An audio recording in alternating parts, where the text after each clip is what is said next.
Hola amigos y hermanos, ¿cómo están? Que Dios les bendiga en gran manera. Bienvenidos a este nuevo video de Cristian Toriasi, mi canal de teología wesleyana, teología cristiana, teología bíblica, vida cristiana y algo más. En este video vamos a seguir este raíz apologético, donde estamos presentando de forma sencilla y a la vez profunda y racional y bíblica la defensa de nuestras creencias como cristianos. Como habíamos dicho en el primer video, nosotros como cristianos no fundamentamos nuestra fe solamente en cosas que no se pueden defender. Nuestra fe está fundamentada principalmente en la palabra de Dios, en la razón, en la experiencia y en la tradición, para decir algo. Con eso te nombré las 4 bases del cuadrilátero wesleyano para poder fundamentar la fe que predicamos y vivimos, la fe en nuestro Señor Jesucristo. Y hablando de nuestro amado Señor Jesucristo, en esta oportunidad vamos a presentar la defensa a esta afirmación. Jesús de Nazaret, Jesús el carpintero de Nazaret, Jesús el hijo de José María, Jesús el que predicó 3 años de ministerio, Jesús que hacía milagros, el Jesús que dio su vida por nosotros en la cruz y resucitó al tercer día entre los muertos, ese Jesús es Dios. Jesús es Dios encarnado. Jesús es hombre, pero también es plenamente Dios. Vamos a comenzar esta defensa de la divinidad de nuestro amado Señor Jesucristo y antes, como siempre, si te gustó el video, por favor, deja un like y compartilo con tus amigos y con toda persona que quieras que pueda beneficiarse de este video. Bien. Esta afirmación, aunque suene como una verdad de perogrullo, en realidad es una verdad muy discutida en el mundo cristiano. Obviamente en el mundo ateo, escéptico, agnóstico, secular, nadie acepta a Jesús como Dios. Inclusive hay muchos que ni siquiera aceptan su existencia humana e histórica.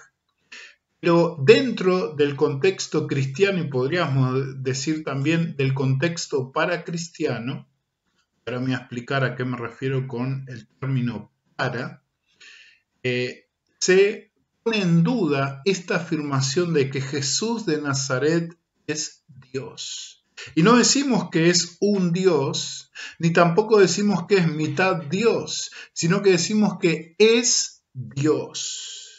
Y al ser Dios, no estamos diciendo que Él es el Padre, como dicen los unicitarios. La idea equivocada del unicitarismo dice que las 3 personas de la Trinidad en realidad se resumen en uno que se manifiesta en 3. Pero nosotros no decimos eso. Tampoco decimos que Jesús es un Dios. Como dicen, por ejemplo, los así llamados testigos de Jehová o los así llamados cristianos enoteístas. Nosotros decimos que Jesús es plenamente Dios. ¿Por qué decimos eso? No solamente porque es una verdad aceptada por la Iglesia desde sus comienzos, desde sus primeros concilios, sino anterior a todos los primeros concilios del siglo II y III, en las Escrituras tenemos evidencia bastante evidencia para poder afirmar que Jesús es Dios. En primer lugar, Jesús afirmó ser Dios. Aunque él nunca dijo textualmente, y esto te van a decir aquellos que niegan la divinidad de Jesús, aceptamos que Jesús nunca dijo textualmente yo soy Dios, pero siempre dio indicios fuertes y claros de su divinidad. No de una divinidad, perdón, de una divinidad menor a la del Padre o a la del Espíritu Santo. Su divinidad es de la misma esencia que el Padre y el Espíritu Santo. Porque nosotros no creemos en tres dioses, nosotros creemos en un solo Dios. Hay un solo Dios. Ese solo Dios es Padre, Hijo y Espíritu Santo. Y el Padre no se encarnó, el Espíritu Santo no se encarnó, pero el Hijo, lo que nosotros en teología llamamos la segunda persona de la Trinidad, fue la que se encarnó en un ser humano. Tomó plena naturaleza humana. No como decían, y algunos hoy también afirman de que Jesús tampoco es humano, que era como una especie de fantasma. Esto lo decían los docetistas, los gnósticos, y hoy también hay algunas creencias paracristianas, como la ciencia cristiana y otros, que dicen que Jesús era como una especie de esencia fantasmal, que por ser puro y perfecto, él no podía encarnarse en la materialidad humana. Pero él lo hizo. Y ahora vamos a ver. Al hacerlo, no dejó de ser Dios. Entonces, en primer lugar, tenemos que Jesús sí declaró ser divino. Jesús sí declaró tener naturaleza divina, aunque nunca dijo yo soy Dios, pero él declaró tener naturaleza y procedencia divina. Que él, por ejemplo, le dijo a los judíos, a donde yo voy, ustedes no pueden ir. ¿Y a dónde iba Jesús? A reencontrarse con el Padre Celestial, a estar en comunión con su Padre, que ningún ser humano hasta ese momento había llegado ante la presencia de Dios. Entonces, para dejar claro, Jesús declaró que él era Dios. También tenemos testimonio de otros que por acción y por dicción, es decir, por hablar, declararon, afirmaron que Jesús era Dios.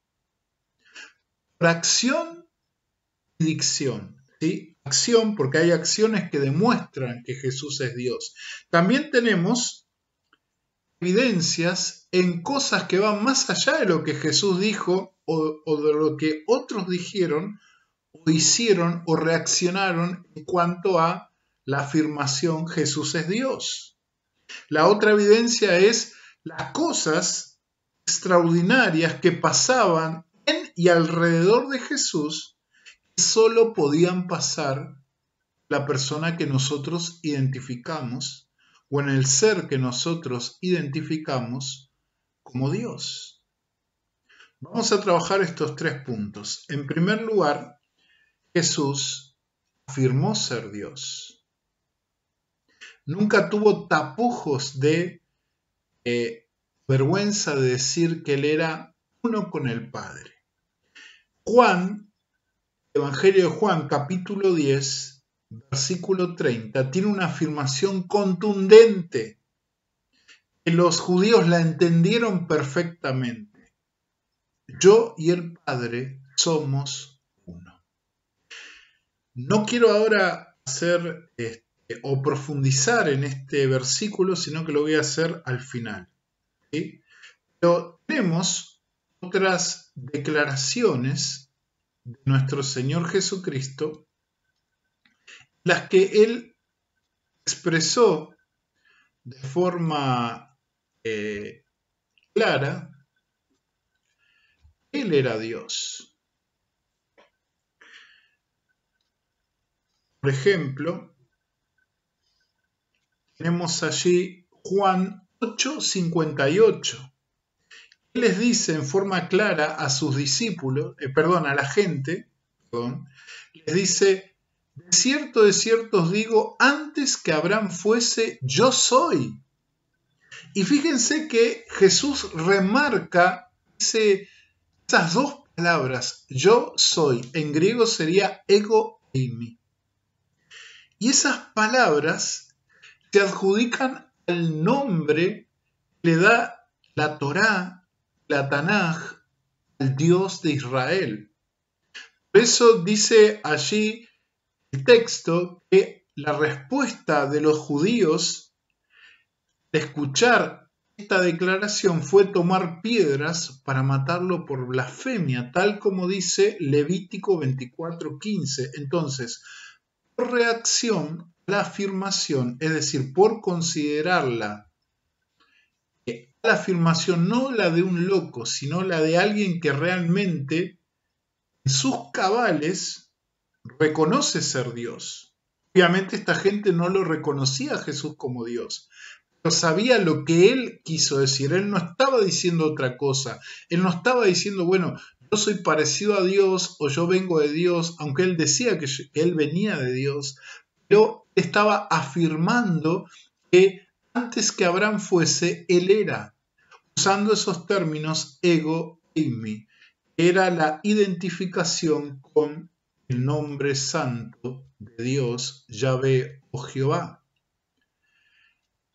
También tenemos que otros, en segundo lugar, otros dijeron que Jesús era Dios. Por ejemplo, el más claro es el texto de Juan, el Evangelio de Juan, capítulo 1, versículo 1.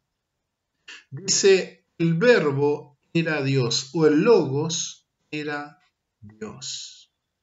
Juan 1:14 dice, y aquel verbo, es decir, aquel logos, aquella palabra, fue hecha carne.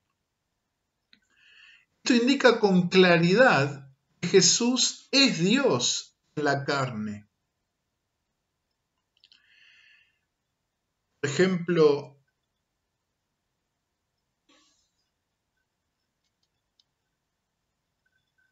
ejemplo, tenemos también la declaración del apóstol Pablo allí en segunda de Timoteo, lo voy a buscar en la escritura, segunda de Timoteo, creo que es capítulo 2, segunda de Timoteo, capítulo 2,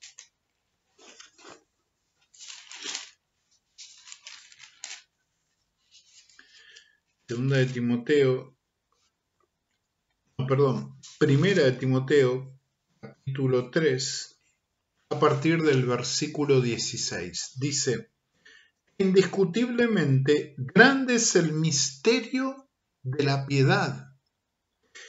Dios fue manifestado en carne, justificado en el Espíritu, visto de los ángeles, predicado a los gentiles, creído en el mundo, recibido arriba en gloria.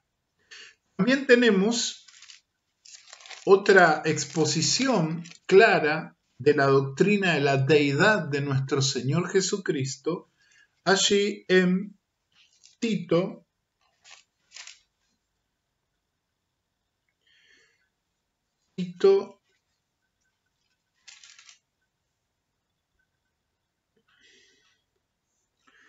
capítulo 2, verso 13, dice, aguardando la esperanza bienaventurada, la manifestación gloriosa de nuestro gran Dios y Salvador Jesucristo.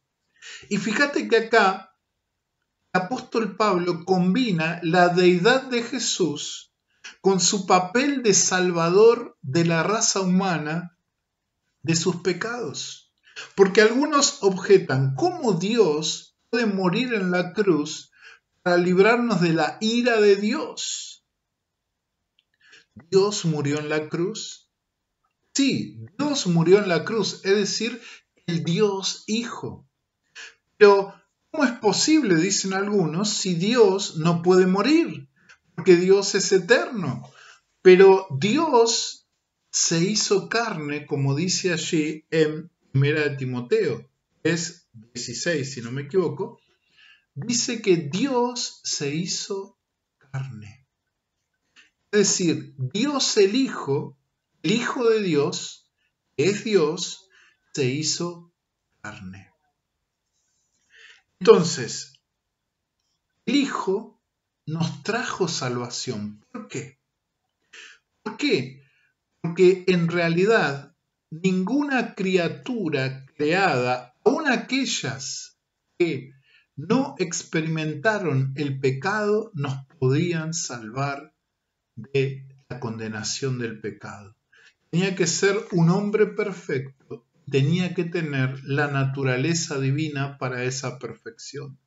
Ningún hombre sale perfecto tal cual es Dios, y ningún hombre puede justificar a otro hombre. Los ángeles no pueden hacer eso porque ellos, los santos ángeles, están en un estado en el que no pueden estar en contacto con el pecado y no saben lo que es salir del pecado.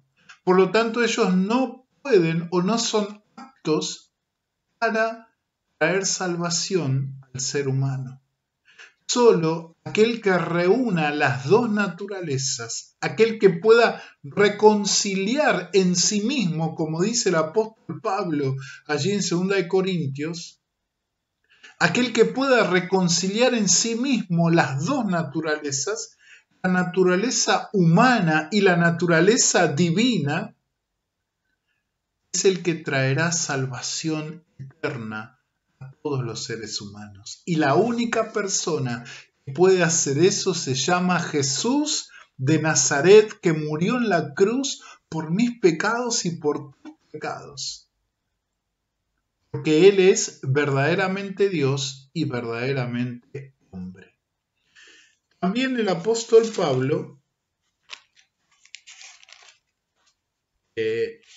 desgrana esta afirmación teológica allí en Filipenses capítulo 2, este famoso himno cristológico que desarrolla el apóstol Pablo inspirado por el Espíritu Santo.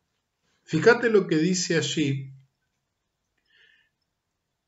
Filipenses capítulo 2 a partir del verso 5. Haya pues en vosotros este sentir que hubo también en Cristo Jesús. Es importante para interpretar un texto tener en cuenta el contexto del pasaje.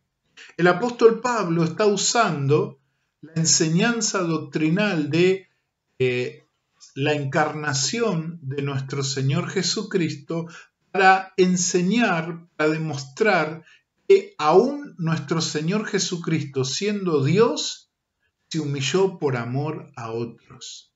Se hizo humilde por amor a otros. Entonces, eso hace que si nuestro gran ejemplo, que es Jesús, pudo humillarse, pudo, como va a decir ahora en los versículos siguientes, despojarse aún de su gloria divina para ser igual que nosotros y aún más bajo para llevar nuestros pecados, nosotros también podemos dejar de lado nuestro orgullo, dejar de lado nuestra posición, dejar de lado nuestras creencias o la afirmación de nuestras creencias para demostrar amor, compasión hacia la otra persona. Por más que la otra persona esté equivocada y esté en contra de nosotros. Ese sería el contexto del pasaje acá de Filipenses. Entonces seguimos. Dice, el cual siendo en forma de Dios, fíjate que acá Pablo dice que Jesús era en forma de Dios, es decir, que tenía la forma, la constitución, la naturaleza de Dios. No era un semidios. No dice en forma de un Dios. No dice parecido a Dios, sino siendo en forma de Dios. Es decir, que si el término Dios fuera un molde, Jesús fue vaciado en ese molde, tenía la forma de Dios. porque el molde sería Dios. Jesús, siendo en forma de Dios, moldeado con la naturaleza de Dios, no estimó el ser igual a Dios como cosa a que aferrarse. Acá Pablo menciona por segunda vez a Dios, pero ya no lo menciona a Dios como naturaleza, sino lo menciona a Dios como naturaleza y también a Dios el Padre. Porque generalmente en el Nuevo Testamento, una cuestión de orden en cuanto a esta enseñanza, siempre para diferenciar al Padre, no porque el Padre sea diferente del Hijo o el Hijo diferente del Padre en naturaleza, esencia, lo son en personas, pero no en naturaleza y esencia, sino que para diferenciarlos en personas se le dice Padre o directamente al Padre se le dice Dios. Jesús también le dijo su Dios, mi Dios al Padre. Muchos dicen, pero ¿cómo es posible que Jesús le diga mi Dios, nuestro Dios, al Padre, si él era Dios? Porque en la encarnación estaba también representando la naturaleza humana. Por lo tanto, era su Dios. Pero algunos dicen o retrucan, ¿cómo es posible que allí en Juan 20, cuando María lo quiere abrazar y tocar por su alegría, por verlo a su maestro resucitado, Jesús le dice, no me toques María porque aún no he subido a mi Padre. Pero ve y dile a mis hermanos, subo a mi Padre que es vuestro Padre, a mi Dios que es vuestro Dios. Y uno dice, ¿cómo es posible que el Jesús glorificado tenga que seguir diciéndole al Padre su Dios? Bien, hay una respuesta para eso. Y tiene que ver con lo que expliqué hace un ratito acerca de esa naturaleza doble que nuestro Salvador tiene, más en referencia a nosotros que a la Trinidad. Me explico. Jesús todavía está cumpliendo el plan de salvación para toda la creación.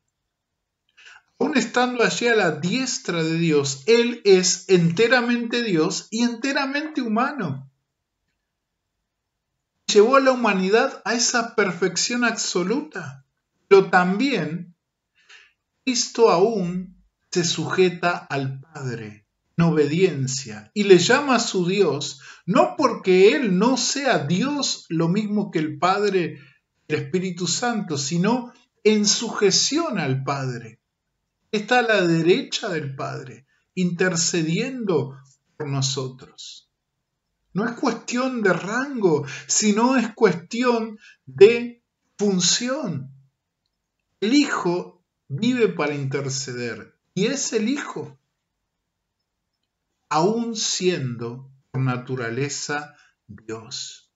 Un día, dice el apóstol Pablo, cuando todos los enemigos sean puestos bajo estrado de sus pies, el postrer enemigo sea puesto al estrado de sus pies, dice que Jesús se unirá perfectamente a Dios y será un solo Dios. O sea, es un solo Dios, pero esa función de ser ejemplo a los seres humanos, aún a la diestra de Dios, del Padre, ya no lo va a cumplir más, ya no va a ser más necesario. Van a estar los salvos completamente alejados del pecado, el pecado y la muerte no va a existir más, entonces Dios va a estar en su plenitud. Pero por eso es necesario que Él se revele de esta manera, que el Hijo se revele de esta forma, pero eso no lo hace menos Dios. Jesús no dejó de ser Dios y así lo explica acá Filipenses capítulo 2. Dice, sino que se despojó a sí mismo, tomando forma de siervo, hecho semejante a los hombres. Acá dice que se efectuó un acto que se conoce en cristología como la kenosis, es decir, vaciamiento voluntario. ¿Pero de qué se vació nuestro Señor Jesucristo? ¿De su naturaleza divina? No, porque si se hubiera vaciado de su naturaleza divina, Él no podía ser el perfecto Salvador. Porque acordate que para salvarnos, Dios tenía que salvarnos, tal como dice la profecía de Isaías 35. Dios mismo vendrá y os salvará. También acordate que está la profecía de Isaías capítulo 9, que dice, un hijo nos es nacido, un niño nos es nacido, es decir, ahí habla de la encarnación. Un hijo nos es dado, ahí habla de que Dios da a su hijo. Este niño no es solamente humano, este niño es divino.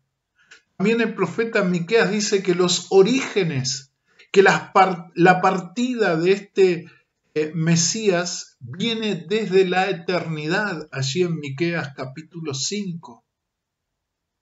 Sus orígenes son de la eternidad.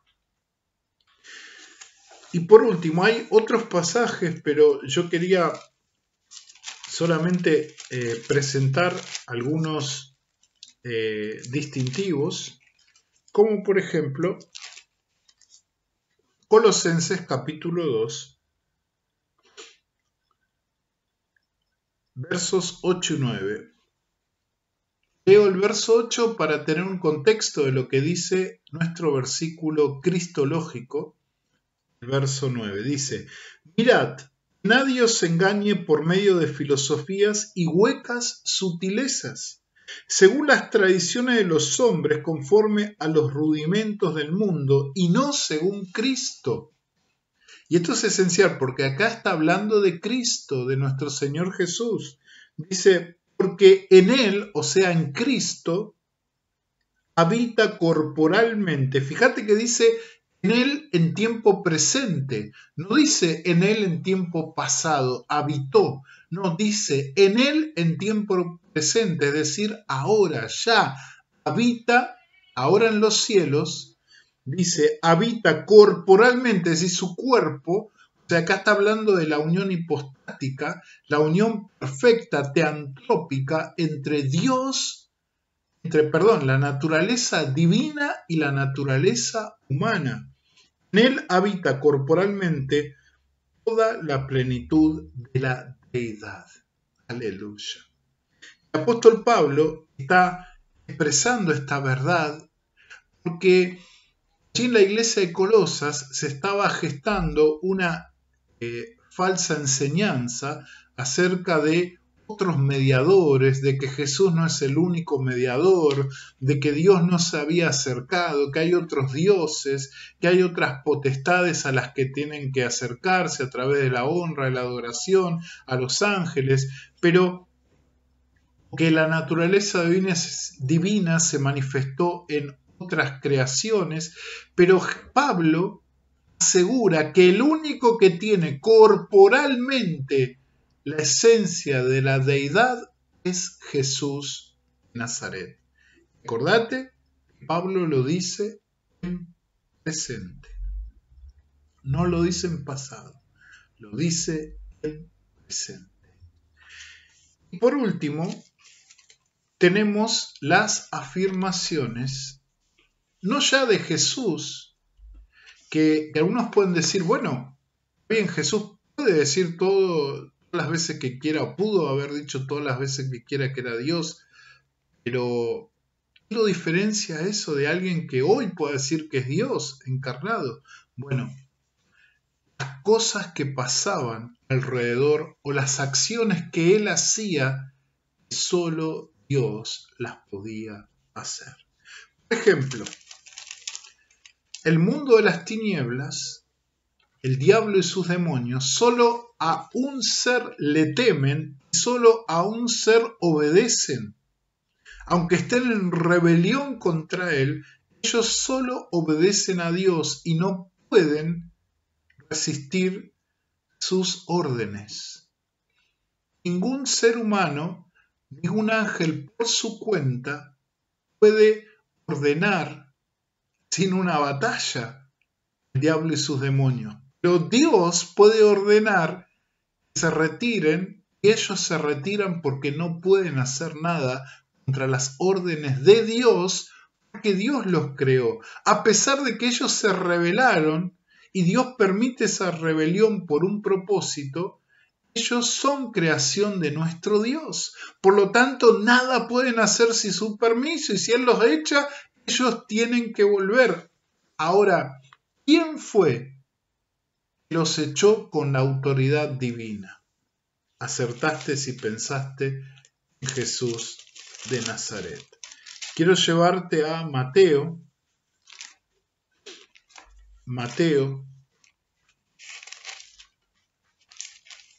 capítulo 4, versículos, para darle contexto, versículo 8 en adelante. Dice: otra vez le llevó el diablo a un monte muy alto, le mostró todos los reinos del mundo, la gloria de ellos. Le dijo: todo esto te daré si postrado me adorares. Entonces Jesús, ¿sí? Jesús le dijo: vete, Satanás, porque escrito está: al Señor tu Dios adorarás y a Él solo servirás. ¿Y qué pasó? El diablo le dejó. El diablo le dejó. También tenemos citas de estos documentos históricos e inspirados que son los evangelios, de cómo los demonios se le sujetaban, le tenían que obedecer, aunque pataleaban, pero tenían que obedecer. Por ejemplo, Marcos, capítulo 1, versículos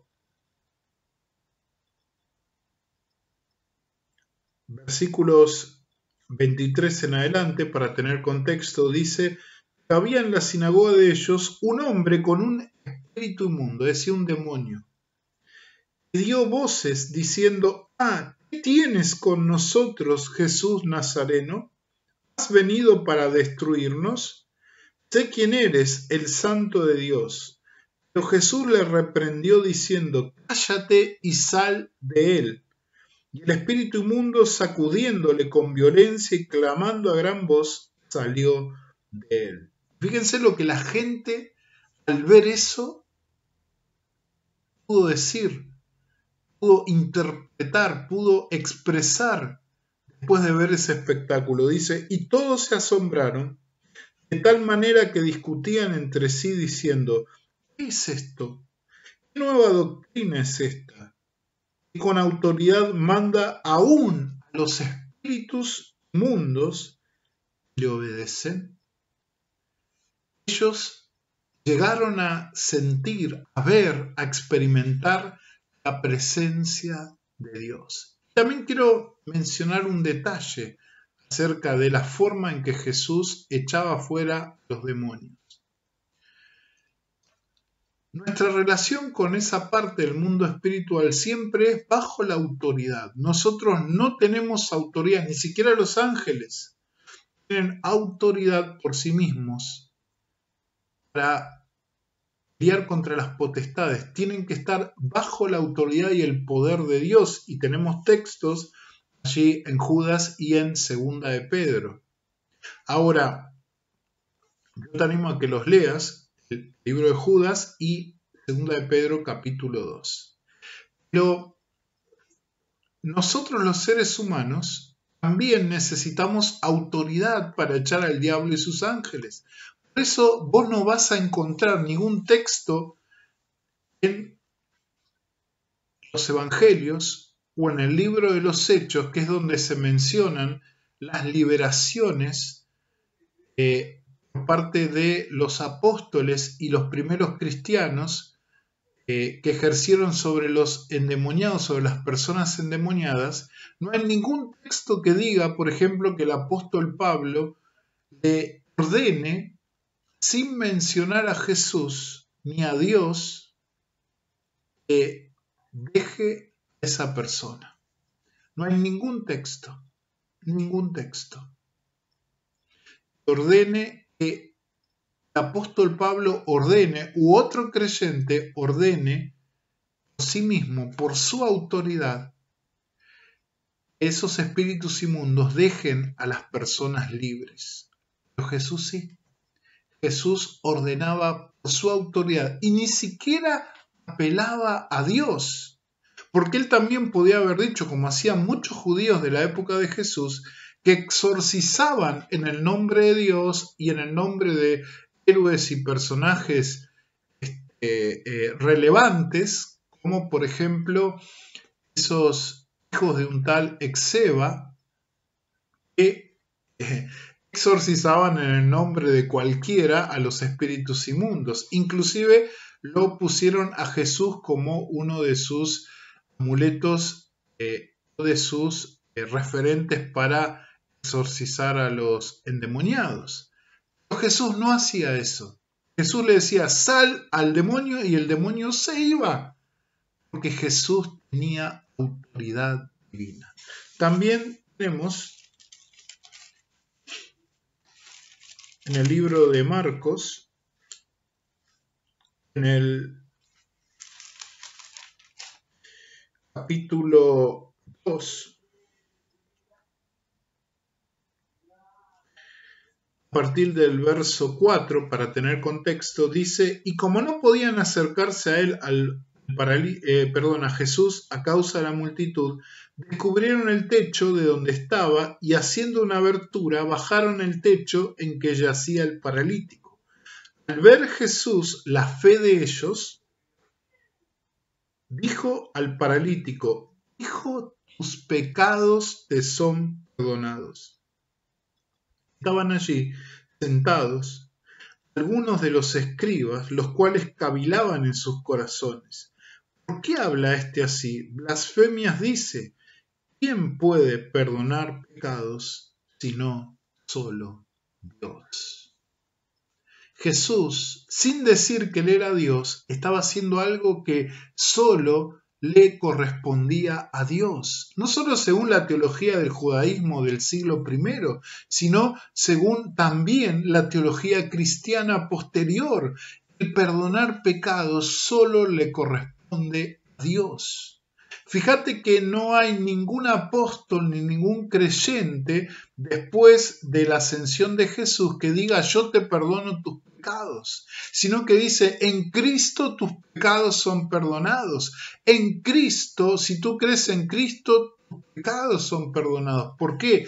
Porque el único que puede perdonar pecados es Dios. Y si Jesús perdonó pecados o dio o transfirió autoridad para que en su nombre los pecados sean perdonados, entonces Jesús es Dios. Y por último, quiero analizar con ustedes rápidamente el texto de Juan 10:30.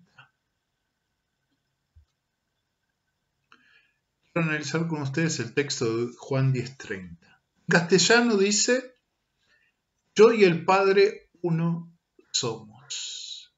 En griego sería ego quejo patre en esme. Yo y el Padre uno somos. Para poder tener una idea clara de lo que Jesús quiso decir, tenemos que entender el contexto inmediato. Allí lo tenemos en los versículos 27 al 29 de Evangelio Juan, del capítulo 10. Dice, mis ovejas oyen mi voz, y yo las conozco, y me siguen, y yo les doy vida eterna. No perecerán jamás, ni nadie las arrebatará de mi mano. Mi Padre que me las dio es mayor que yo, y nadie las puede arrebatar de la mano de mi Padre. Y ahí es donde Jesús después dice, yo y el Padre uno somos. Jesús está hablando de destino y preservación de sus ovejas, las cuales le fueron dadas por el Padre.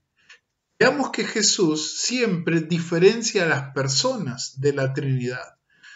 Respuesta a la pregunta que esto generaría en la mente de su audiencia en cuanto a que ¿Cómo es esto posible? Él responde, ¿cómo es posible que sus ovejas no se pierdan, las ovejas dadas por el Padre? Es decir, todas aquellas personas que han creído que Jesús es el Hijo de Dios y que Él da salvación y vida. Él responde, yo y el Padre somos uno.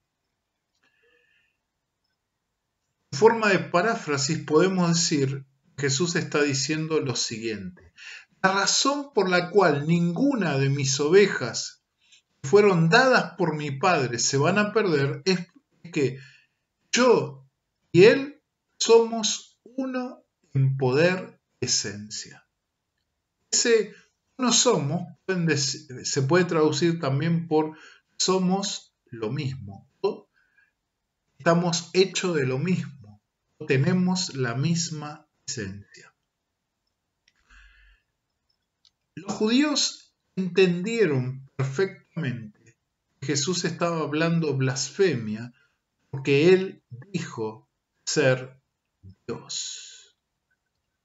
Si analizamos de forma exegética en el griego original, la estructura gramatical destruye la conclusión, por ejemplo, unicitaria, de que Jesús está unido a Dios pero no es Dios, y revela el verdadero significado de lo que el apóstol quiso expresar cuando recordó y plasmó las palabras de Jesús en su evangelio. Como en forma morfológica, la construcción gramatical de esta frase en griego dice yo y el Padre uno somos. Ahora, podemos ver que el verbo en la oración, el cual es esmen, es decir, somos, está en la primera persona del plural, un presente activo indicativo. Esto quiere decir que al usar el verbo plural esmen, nuestro Señor Jesucristo está diciendo que Él es una persona diferente al Padre, y no la misma persona, como dicen los hermanos unicitarios. Ellos dicen que Jesús es la misma persona que el Padre, pero no es así. Porque Él está diciendo, al hablar en plural, hay una unidad, la pluralidad. ¿Y dónde encontramos eso? También en el Shema. En el Shema de Deuteronomio 6:4, 6:8, que le quiero citar bien porque estoy mal de la memoria. Deuteronomio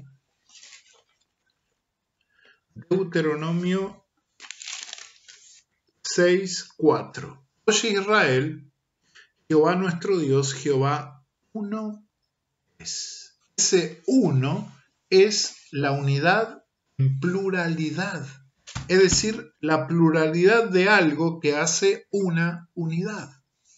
Esto lo vimos allí creo que en el anterior video. Entonces, cuando la herejía modalista o gnóstica apareció en el siglo III, el obispo Hipólito respondió a los primeros heréticos que usaban este texto de la siguiente manera. Cito a Hipólito. Dice, se debe entender que Cristo no dijo, yo y el Padre es uno, sino dijo, yo y el Padre somos uno, es decir, pluralidad. Está la distinción de las personas y la unidad de la esencia entre el Padre y el Hijo. La distinción de las personas indica que el Padre y el Hijo en personas son diferentes, por eso hay Padre e Hijo. Pero en esencia son uno. En esencia son Dios. También tenemos otro factor gramatical que debería tomarse en cuenta, es el uso de la palabra en. Es un adjetivo nominativo singular neutro. En como neutro lleva la idea de la unidad de esencia, lo que te decía antes, no absoluta identidad. Si en la mente de Jesús estuvo la idea de que Él era el Padre, y si los escritores, si el escritor sagrado Juan lo entendió así, entonces yo hubiera usado el adjetivo masculino eis. ¿Por qué esta diferencia? Porque la palabra en neutro no se refiere a persona, pero más bien se refiere a en esencia o naturaleza. Entonces, los hermanos unicitarios que usan este texto de Juan 10:30 para decir que Jesús es el Padre, quedan refutados si vamos a la correcta interpretación del texto bíblico en su idioma original, donde habla de esmen como esa unidad de dos personas, de una pluralidad de personas, que están diferenciadas y separadas, pero en esencia son una. Entonces, en este texto no solo estamos afirmando la deidad de Jesús, sino que estamos también afirmando la doctrina de la Trinidad, de la multiplicidad de personas en el único Dios verdadero. Bien, creo que ya hemos profundizado bastante en esta afirmación contundente, no deja lugar a dudas de que Jesús es Dios, que hay un solo Dios, y ese Dios se encarnó en Cristo Jesús. A la vez Dios es tres personas, pero sigue siendo un solo Dios. Querido amigo, hermano, vamos a dejar este video acá, se hizo un poquito largo, pero me pareció bueno explicarlo a detalle, profundizar, para que quede claro la defensa de esta doctrina. No solo es una doctrina, la podemos dejar en el área de lo teórico, lo teológico, académico, sino que es una doctrina con incidencia en nuestra vida, en nuestra experiencia como cristianos, porque nosotros en Cristo Jesús, a través de la persona de nuestro Señor Jesucristo, nos acercamos a la divinidad, nos acercamos a Dios. Dios se acercó a nosotros. El máximo acercamiento está en Jesús de Nazaret, quien murió por nuestros pecados, quien derramó su preciosa sangre por vos y por mí para salvarnos, y que regresó al cielo y que pronto va a volver. Así que es importantísimo poder afirmar, defender y vivir esta doctrina de que Jesús es Dios. Por favor, no dejes de compartir este video. Si no lo hiciste, te animo a que te suscribas para que seamos muchos más, ¿sí? Pronto voy a subir el otro video, tengo un montón de cosas, pero estoy haciendo todo mi esfuerzo para poder hacer dos cosas. Primero, subir la mayor cantidad de videos en el menor tiempo posible, y en segundo lugar, tratar de mejorar la dicción y muchas cosas que a veces cuesta un poco, pero yo lo quiero hacer de corazón y lo estoy haciendo de corazón y lo estoy perfeccionando, ¿sí? Con la ayuda de Dios, por supuesto. Dios te bendiga y nos vemos en el próximo video.